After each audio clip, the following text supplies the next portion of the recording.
মদিনার আকাশে রমজানের আনন্দ ছড়িয়ে পড়ল, চারিদিকে সেহরির প্রস্তুতি। কিন্তু হযরত ফাতেমা রাদিয়াল্লাহু তাআলা আনহার ঘর ছিল নীরব নিস্তব্ধ।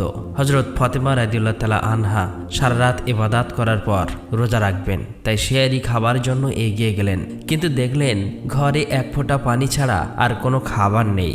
তিনি একটু পানি পান করলেন এবং আল্লাহর কাছে দোয়া করে বললেন, হে আল্লাহ, তোমার সন্তুষ্টির জন্যই আমি এই রোজা রাখছি। তুমি যদি আমাদেরকে অভাব দাও সেটাও তোমার রহমত। এই দোয়া শেষ হওয়ার সাথে সাথেই মসজিদে নববী থেকে ফরজের সুমধুর আজানের সুর ভেসে আসছে, যেন সমগ্র মদিনাকে ইবাদতের জন্য জাগিয়ে তুলছে। ফজরের নামাজ শেষ হয়েছে, মদিনার আকাশে তখন সূর্য উকি দিচ্ছে। কিছু সাহাবী মসজিদে নববী থেকে বার হচ্ছেন, আর কিছু ব্যবসায়ী বার হয়েছে জীবিকা নির্বাহের জন্য।